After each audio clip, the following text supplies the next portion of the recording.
The amazing digital circus is, at its core, really about the human mind, something the show explores by having the characters appear as the digital circus avatars. In this form, we see the characters entirely as their minds, with no physical body holding them back or limiting their identity. As we approach the final 3 episodes of the series, episode 6 set up the idea that what this has all really been about is learning to love yourself. This is important in the digital circus where all the characters really have is themselves. They also have each other to some degree, but even with there being such a small group of people, they can all feel very isolated from each other. None of these friendships are permanent, as even in the circus you can abstract, and to survive that you need to learn to love yourself so that you can still go on when your friends are gone. This isn't just about the digital circus, but the circus is just one big metaphor for life itself.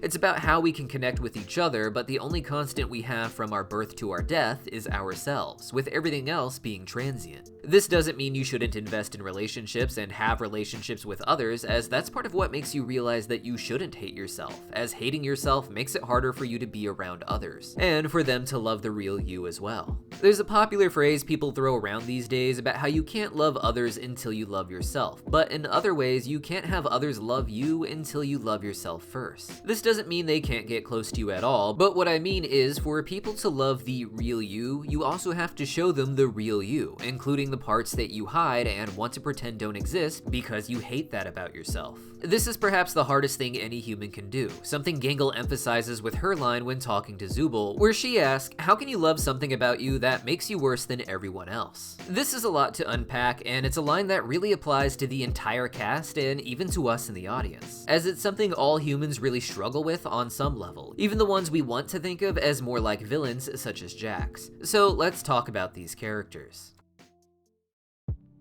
Part 1, Gangle and Zooble. To start, I would really like to talk about Gangle and then Zooble because of how clearly they express the ideas of the series in this episode.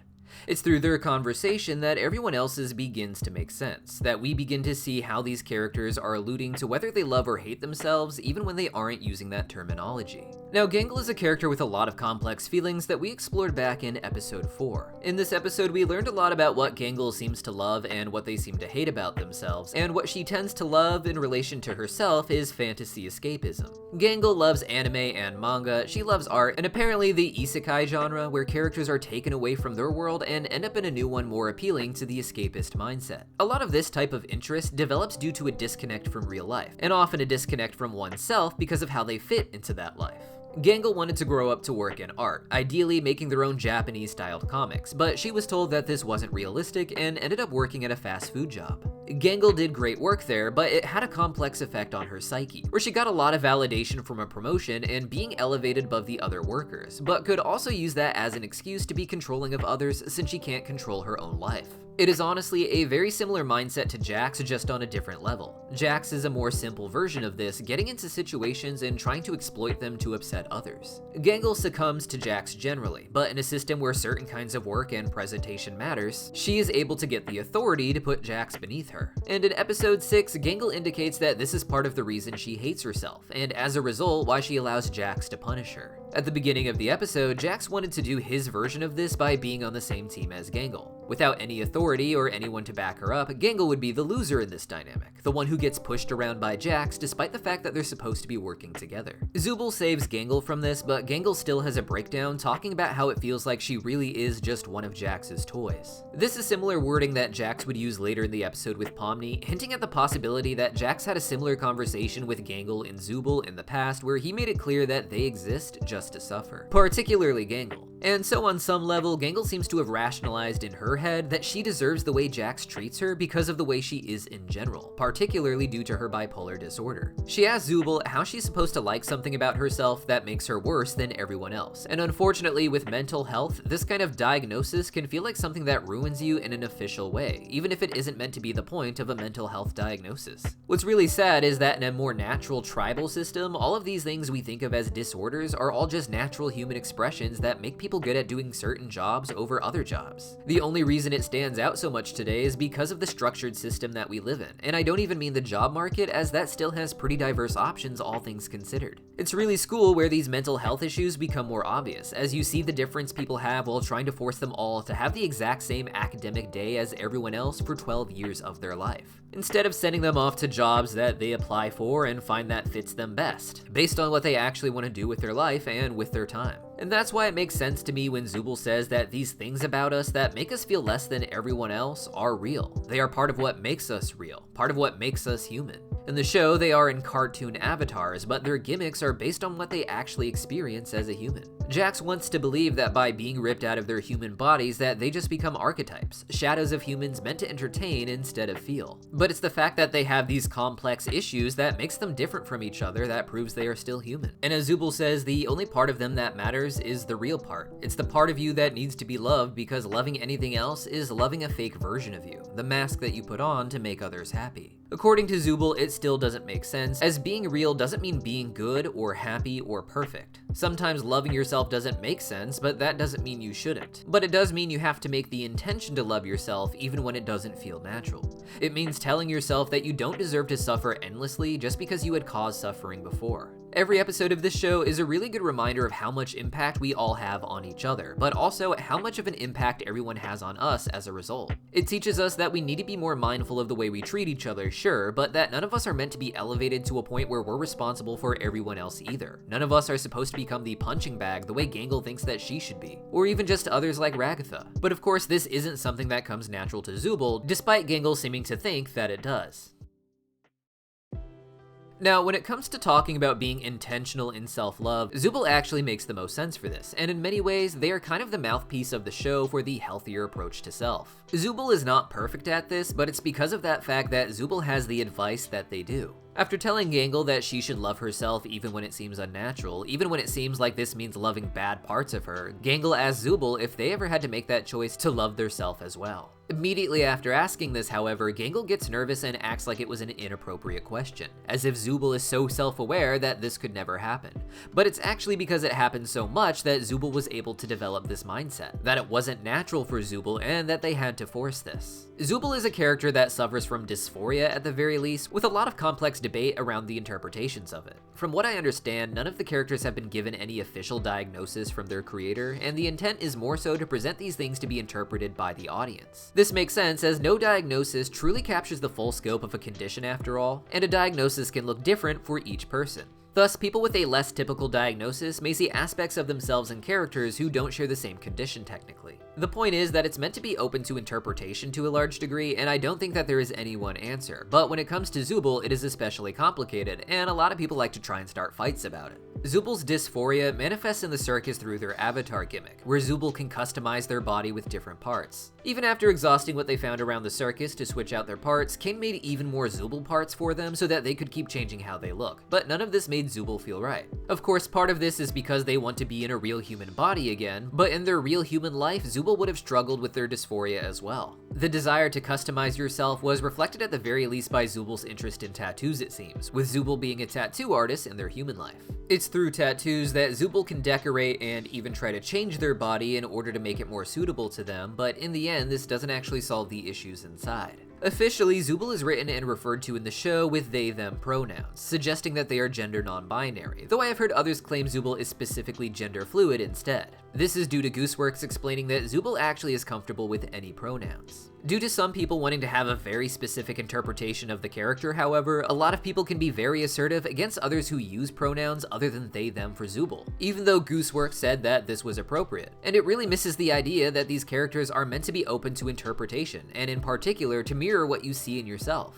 Supposedly, Zooble was intended to actually use she/her pronouns originally, though I haven't seen any official source on this. But to emphasize Zooble's body dysphoria in general, they were given they/them pronouns. The point is that Zooble's entire life was feeling like they didn't fit into their body, and that they weren't quite human the way everyone else was. This is a very big theme these days, with people who don't feel right about their body for one reason or another, and it's something that can go well beyond gender. It's video games like the digital Circus that tends to appeal to these people, as it gives you a chance to customize yourself based on how you really feel inside, with visuals and gimmicks that represent who you really are. but all those just end up feeling like shallow expressions to someone like Zooble. You could give someone the infinite ability to change themselves, and even with an endless budget, some people do surgically change themselves over and over again for their entire lives, never becoming happy or satisfied. And what's scary is some of these people don't think that they're supposed to end up being satisfied. That it's supposed to be like their clothes or their hair, something that they can just change when they want to and keep for a period of time.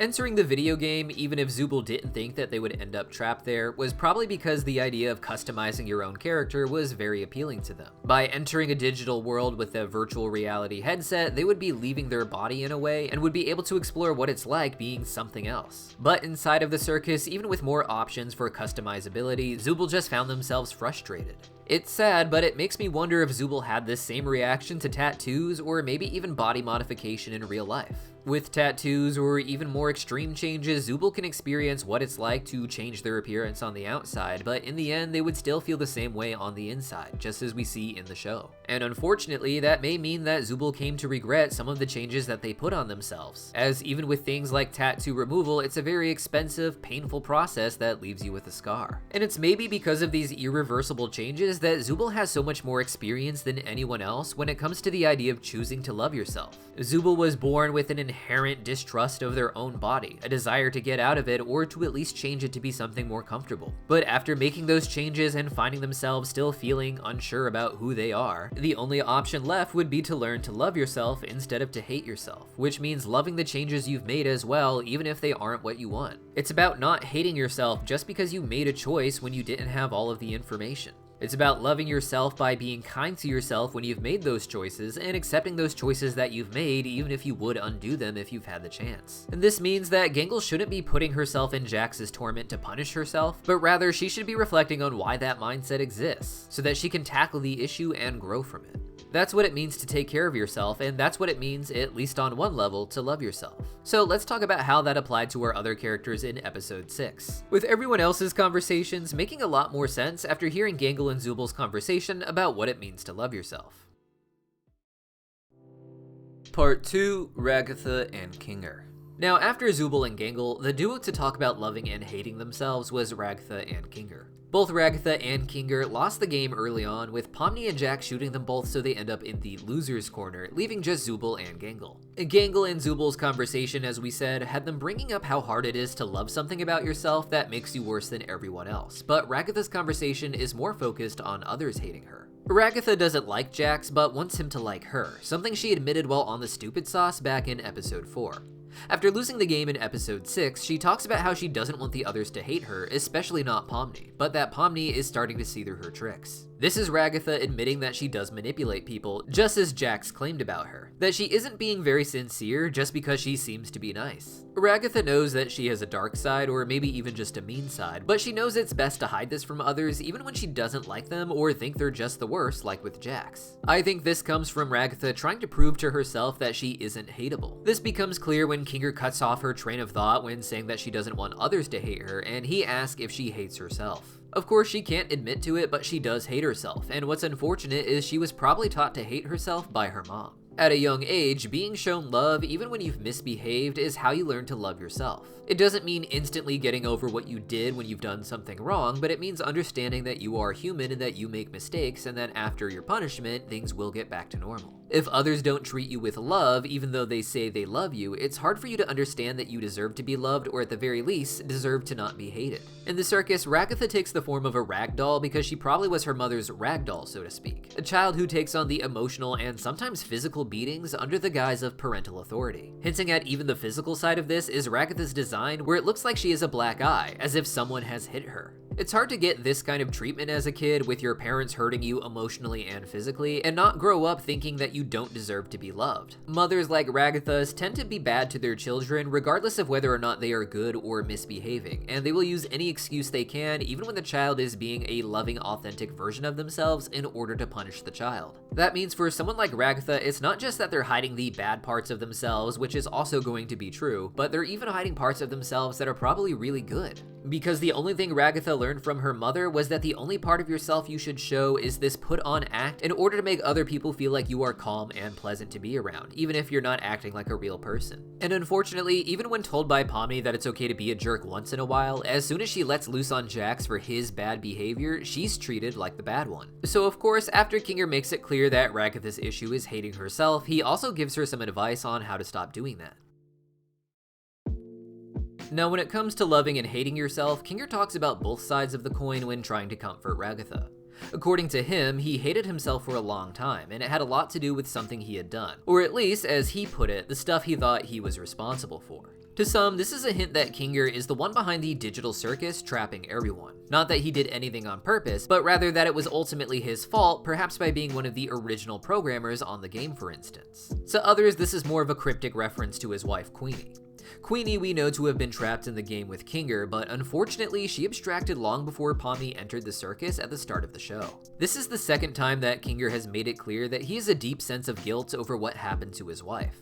The Haunted Mansion adventure even hinted at the idea that Kinger was responsible for his wife abstracting, with the adventure that Kane sends them on being the story of a man who shot his wife while hunting an angel, all the while having Kinger running around with a gun to make him look like this man. Regardless of what really happened, Kinger felt responsible, as he said, and because of that, he began to hate himself and lose himself. The problem with Ragatha is she is overextending herself trying to be there for everyone else, as it requires her to put on an act of being in control, and that's something Kinger just can't do. In the dark, Kinger becomes more clear-minded and is able to help others, especially with fatherly guidance. When not in the dark, however, he's completely crazy and essentially of no use to anyone, someone who actually has to be looked after instead of looking after everyone else like he says he wants to. In his conversation with Ragatha, he explained that it was her entering the circus that made him want to stop hating himself so that he can be there for her and others like her. But in order to do this, he also had to accept himself the way he was, which is someone with a mental health issue that prevents him from being there around the clock. Kinger thinks that Ragatha needs to treat herself more like he treats himself, acknowledging that there are times when you aren't going to be in a state to help people and giving yourself the space you need to take care of yourself in that time. It is by doing this that Kinger can love himself while supporting others, knowing he's doing his best when he can instead of driving himself into the ground and hating himself for not being able to keep up with it the way Ragatha is. Basically, she needs to start treating herself like someone who is only helpful when they're in the dark, and that when that happens, she needs to just take the time to deal with her issues on her own if she needs to. It's a subtle idea that didn't quite land with me when I first watched the episode, but during the rewatches in order to write this video, it suddenly made a lot of sense that Kinger was really talking about himself when giving advice to Ragatha. And it's the advice that we all need. With Kinger, his mental health issue is a lot more obvious, so when he can't help others, people just accept it and they don't really blame him. But with Ragatha, her issues are less on the surface, and other people tend to treat her like they're part of her problems with interacting with others. And it's only by accepting the fact that you need to take the time to take care of yourself that you can actually do that, and then actually be there for the others. Part 3. Jax and Pomni. Finally, when it comes to loving and hating yourself, you get the two most interesting characters in the episode, Jax and Pomni, or Team Bad Guys. These two didn't really talk about loving or hating themselves directly, but in the end, their story was very much about this in many ways. Part of the problem with Jax is he clearly does hate himself, and this has to do not just with who he is, I think, but what he has done in the past to others that he genuinely liked. Others like Ribbit. One thing we talked about a bit in this video is the idea of putting on a mask because of self-hate. This is meant to protect you, but it can also be used to protect others, and with Jax, we see a little bit of this in the end of the episode, but with very real mask on and mask off moments. In the final part of the gun adventure, Pomni makes the joke that one of them should betray the other, but Jax tells Pomni to just go ahead and shoot him. What Pomni wanted was a final standoff where they each pretend to be evil as it doesn't matter who really wins. But when Jax tells Pomni to just betray and shoot him, this doesn't feel right to her. Jax claims it's all an act and it doesn't really matter. It's just about leaning into their archetypes, and in this case, the archetype of evil for Pomni. But the problem is that it's Jax who is putting on an act, pretending that what they are experiencing isn't real. Pomni clearly gets this, as she even asks if they'll still be friends after this. But that's when Jax claims that they were never really friends at all. One thing a lot of fans noticed in this scene was the drastic shift in Jax's pupils from one end of the conversation to the next, going from tiny to oversized and everywhere in between.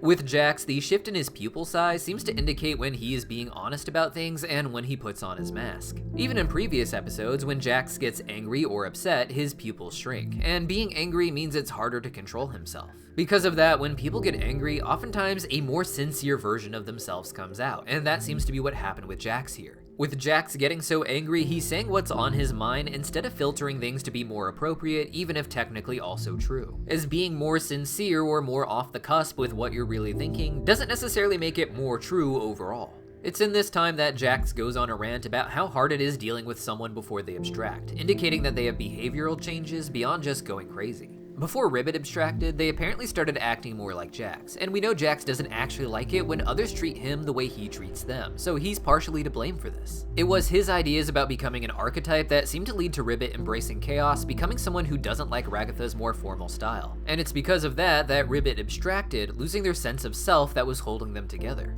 Ragatha reminded Jax of this in the last 2 episodes, especially in this episode right before he killed her with the gun. And it's because of that Jax starts putting on this act in order to push Pomni away, trying to get her to not be his friend because it would only hurt her. But in that, we also get to see some truths of who he really is. At the end of his rant about how abstraction slowly changes someone, we see Jax's eyes slowly dilate, widening to a haunting degree. This is the moment where Jax slips on his mask, putting on his smile that makes it look like everything is fine and that he is happy with everything he is saying. When he's smiling like this, he isn't necessarily lying, and when he is doing something of a deception, it can be more about how he feels about what he is saying. The saddest example of this is when Pomni asked what Jax would do if she abstracted.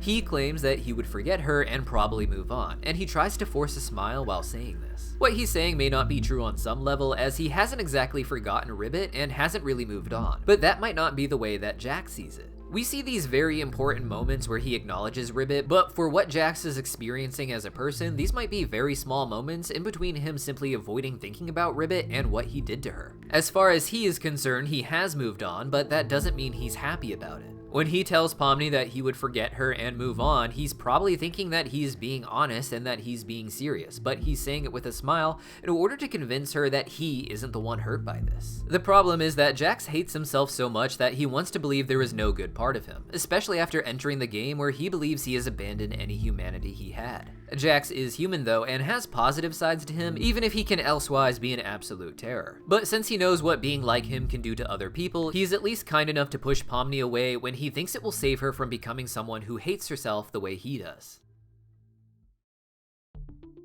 When it comes to Pomni and hating herself, the entire episode really focused on this by giving her the chance to be someone else entirely. Until this episode, Pomni had been acting as if she was still a human, but Jax convinced her that they might not be humans, that they might be malleable sentience that is meant to fade into an archetype. One thing I brought up a lot in the last few videos is that by embracing Jax's ideas about archetypes, Pomni was giving up her real identity. Without physical consequences, Pomni can explore what it would be like to act in different ways, but when you do this long enough, you eventually become that person. A really modern cultural example of this I like to reference are the people who start saying bro very ironically, but eventually it becomes their entire personality. This is so common that men admitting to this have become a meme, and it's honestly where a lot of slang and even our cultural archetypes come from. A lot of our slang tends to start with someone saying something absurd and weird, something said condescendingly or just with humor that others repeat because of how funny it was. But over time, you become so used to the word or phrase that you just accept it with a more unironic use. And our personalities can be influenced this way, the way that our smaller mannerisms and even our slang can be.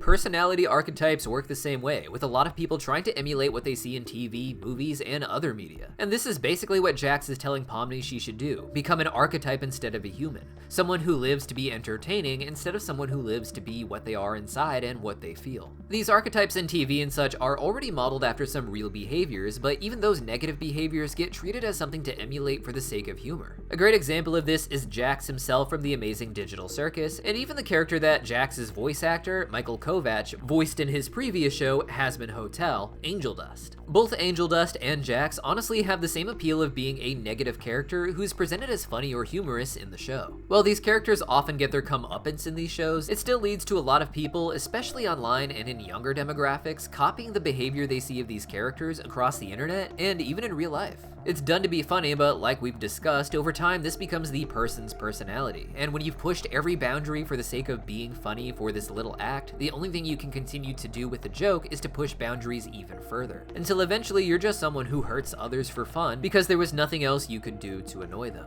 And for now, Pomni was rescued from this, from becoming someone that she would have hated by being convinced that she should hate her original self.